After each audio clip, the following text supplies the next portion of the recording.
याद आया? बोल जंगा। चाकू चलाने के लिए कलाई नहीं कलेजा चाहिए जो बाजार में नहीं बिकता। मैं सहारा देता हूँ, लेता नहीं।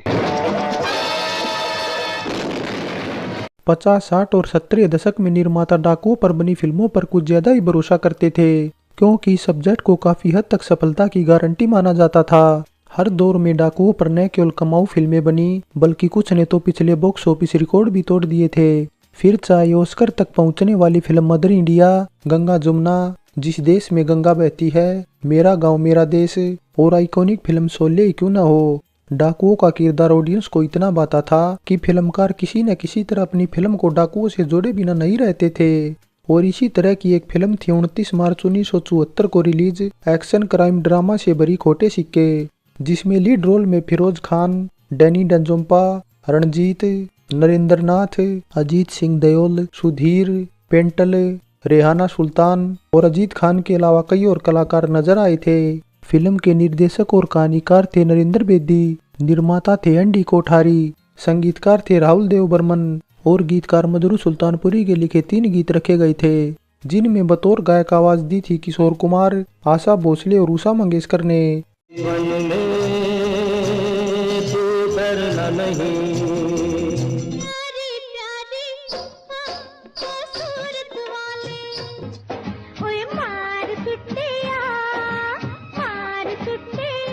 फिल्म का गीत संगीत ठीक ठाक था और किशोरदा का गाया जीवन में कभी तो डरना नहीं सबसे सफल गीत था। 2 घंटे 20 मिनट की इस फिल्म को 6.2 आउट ऑफ 10 IMDb रेटिंग मिली हुई है, तो बजट इसका तकरीबन 40 से 45 लाख रुपए के आसपास रखा गया था और रिलीज के बाद बॉक्स ऑफिस इंडिया पर यह 75 लाख रुपए की कमाई कर सेमी हिट रही थी, तो वर्ल्ड वाइड इसकी कमाई 1 करोड़ रुपए तक पहुंच गई थी। कास्टिंग, बजट और परफॉर्मेंस के बाद अब बात करते हैं इससे जुड़े रियल फैक्ट्स की।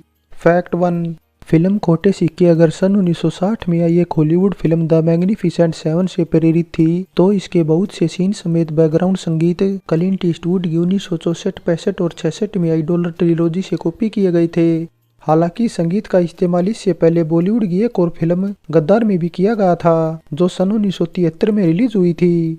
फैक्ट 2, फिल्म खोटे सिक्के की स्टोरी जिस हॉलीवुड फिल्म द मैग्निफिसेंट 7 से प्रेरित थी, वो खुद अकीरा कुरोसावा की एक जापानी फिल्म 7 समुराई से प्रेरित थी।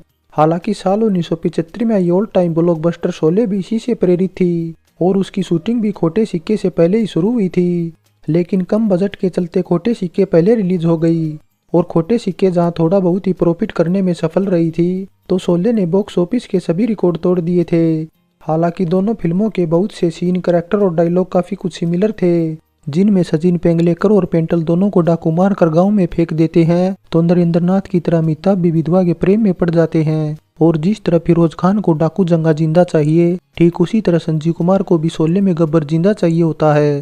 फैक्ट 4, शोले को छोड़ दे तो उस दौर में ज्यादातर डाकुओं वाली फिल्मों की शूटिंग राजस्थान में की जाती थी, इसलिए खोटे सिक्के की भी शूटिंग राजस्थान के उदयपुर जिले के थूर गाँव में की गई थी।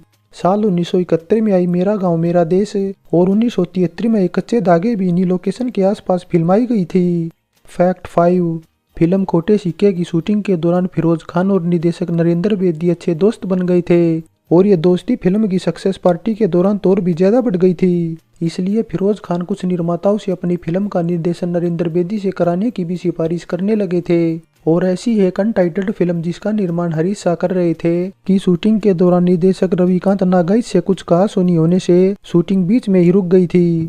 फिल्म काउबॉय पर बेस्ड थी और रविकांत को इसमें महारत हासिल थी, इसलिए दूसरा ऑप्शन नरेंद्र नाथ थे, जिनको फिरोज खान की सिफारिश पर निर्देशन का जिम्मा सौंपा गया था। लेकिन कुछ दौर की शूटिंग के बाद भी फिल्म पूरी नहीं हो पाई और डिब्बा बंद हो गई थी।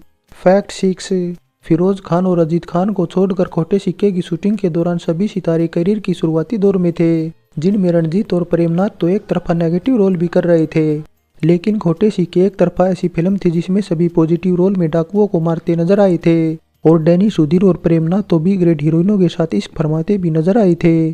फैक्ट 7, साल 1970 में आई दस्तक फिल्म के जरिए डेब्यू कर बेस्ट हीरोइन का नेशनल अवार्ड अपने नाम करने वाली रेहाना सुल्तान को चेतना फिल्म के बाद वैसे रोल नहीं मिले जिनकी उन्हें तलाश थी, इसलिए वे ज्यादातर तवाइफ के ही रोल करने को मजबूर थी। फिल्म खोटे सिक्के में भी उन्हें इसी तरह की भूमिका मिली थी। नियत भी गिरी है तो कहा, एक दवाई से इतनी हमदर्दी। फैक्ट 8, दोस्ती के बावजूद भी नरेंद्र बेदी खोटे सिक्के के अलावा फिरोज खान की किसी फिल्म का निर्देशन नहीं कर पाए थे।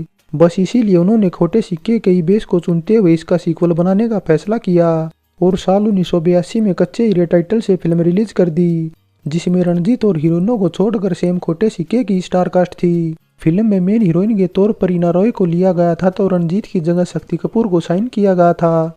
फैक्ट 9, खोटे सिक्के में धर्मेंद्र के भाई अजीत सिंह देओल भी नजर आए थे और ऐसा पहली बार था जब उन्हें किसी हिंदी फिल्म में इतनी बड़ी भूमिका मिली थी। अजीत की कदकाठी धर्मेंद्र से भी दमदार थी और खोटे सिक्के में उन्हें जो पंजाबी टच दिया गया था उसी से प्रेरित अगले ही साल धर्मेंद्र के साथ डाकुओं पर बनी फिल्म प्रतिज्ञा का भी निर्माण किया था, क्योंकि प्रतिज्ञा में धर्मेंद्र अजीत सिंह की तरह ही लुंगी पहने पंजाबी टच में नजर आए थे। फिल्म खोटे सिक्के की सफलता का फायदा उनकी बजाय साथी कलाकारों को ज्यादा मिला था और डैनी, रंजीत, सुधीर और नरेंद्र नाथ के अलावा पेंटल को भी ढेरों ऑफर मिल रहे थे।